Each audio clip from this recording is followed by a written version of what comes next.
So this is our 2004 auction Trailblazer. I got it very cheaply at auction, and I have been driving it, doing some shakedown, and we fixed some things, but there is a very common P0410 code on this, which is secondary air injection, kind of a generic code, but it does pop up on these things. There's a couple things to check.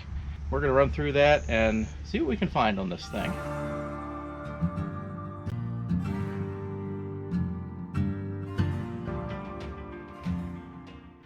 So there's two parts to the secondary air injection on this vehicle.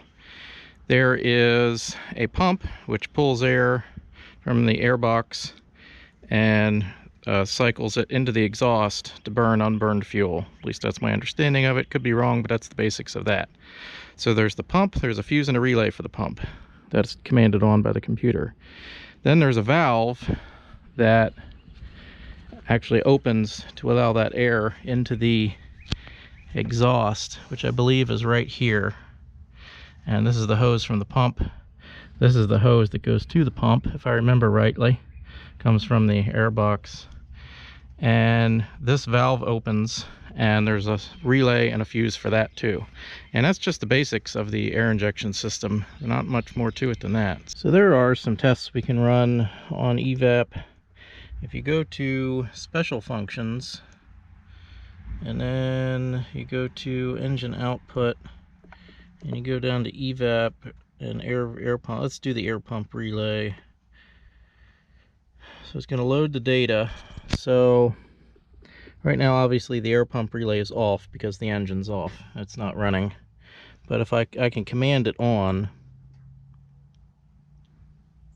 I don't know if you can hear that, but there is an audible click when that happens. So the system is commanding on, and it's running through. I don't know, I don't hear the pump running though.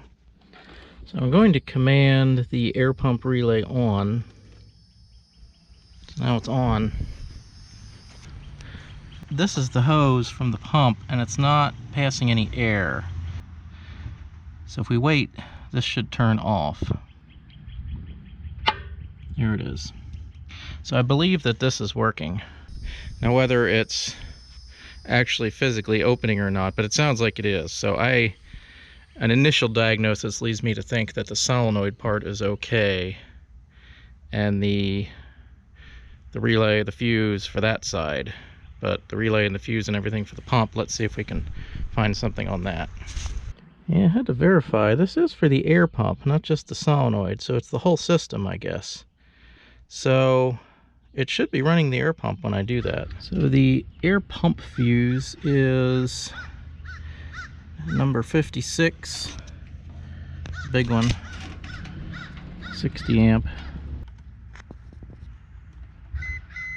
Okay.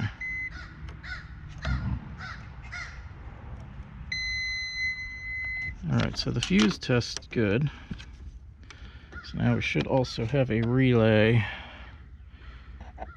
Shouldn't be, okay, the 55 micro relay. That one right there. So this one. Okay, so the other fuse is fuse 54, air solenoid. And then of course 56 is air. So those are your two fuses you want to look at. So 56, the big one, and 54, this one here. I'll pull it out and look at it, but I know it's working because the solenoid's working. Yeah, that's good. Okay, now there's two relays as well. One relay up here and another relay down by the pump. We'll have to jack this car up to look at the other relay. We know that one's working. That's the solenoid relay. So again, everything we need is down under the car now. So let's go down under and look at that relay and wiring and see if the pump's bad or the relay, or that's kind of what we're narrowing it down to now. So we're looking for the air pump. You're going to want to get the vehicle up in the air a little bit so you can scooch under it. Lift is ideal. I don't have one, so we're just going to run it up on blocks.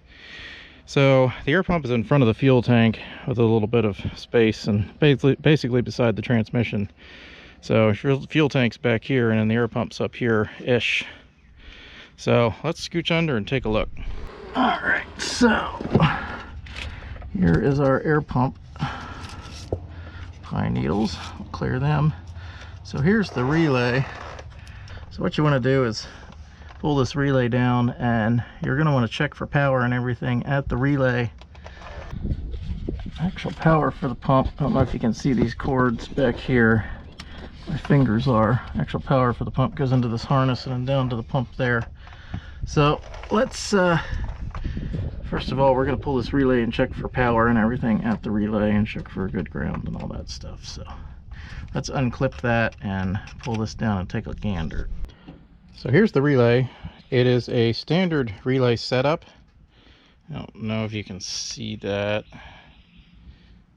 Very, very standard. Even the same pin numbers. The only difference is, well, it's a 4-pin, not a 5-pin, but it has two really big, it's a high amperage relay. So this works just like a standard relay. What I'm going to do here is hook my meter to the large pins. Those are the output pins.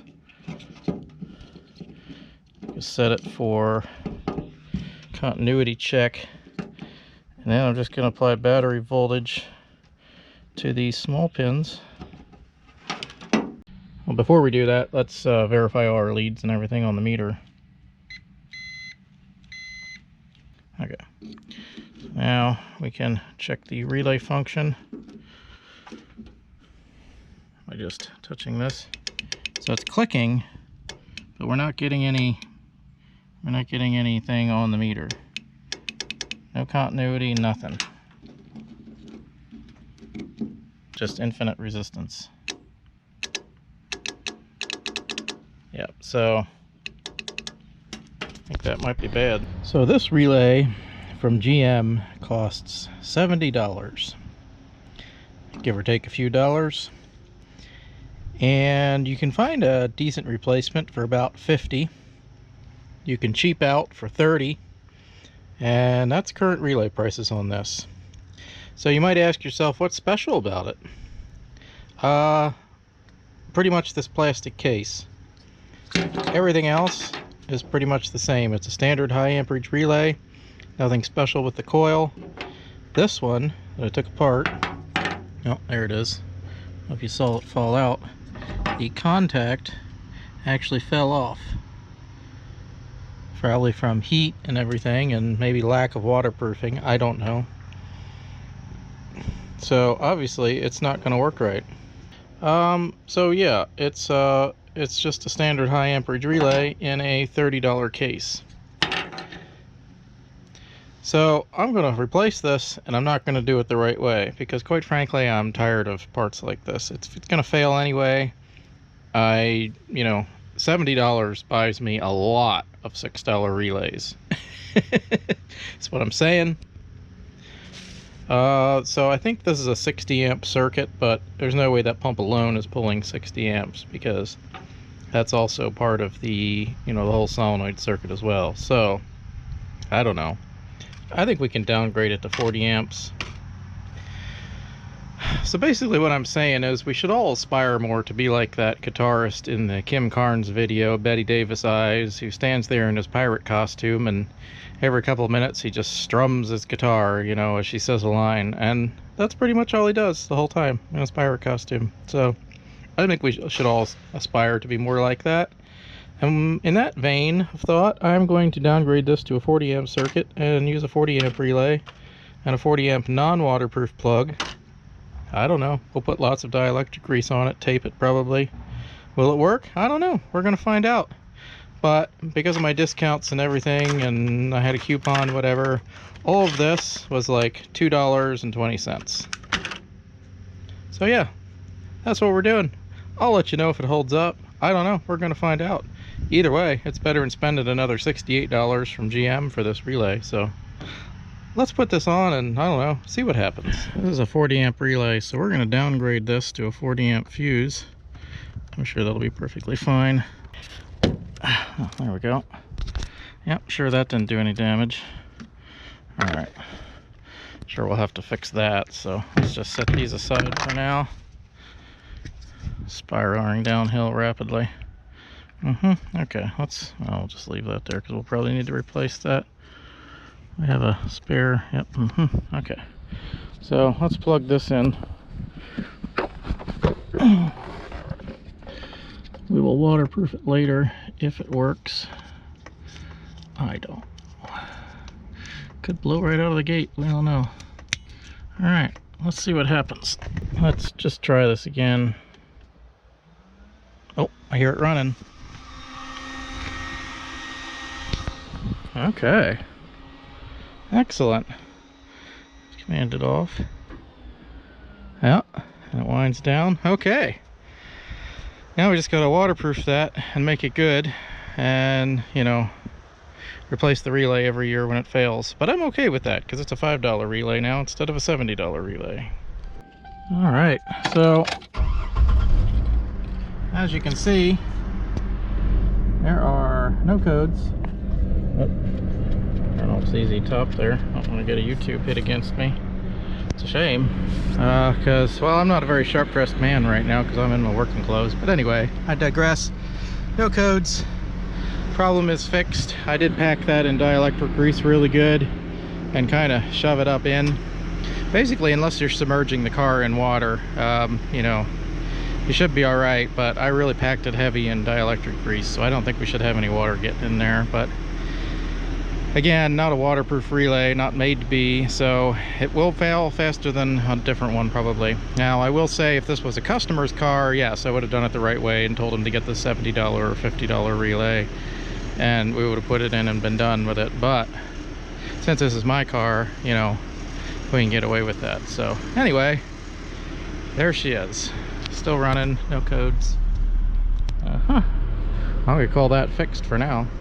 So that's it for our P0410 code on our auction Trailblazer. If you like what we're doing here, feel free to like, comment, subscribe. Let me know what you think. And as always, thanks for watching.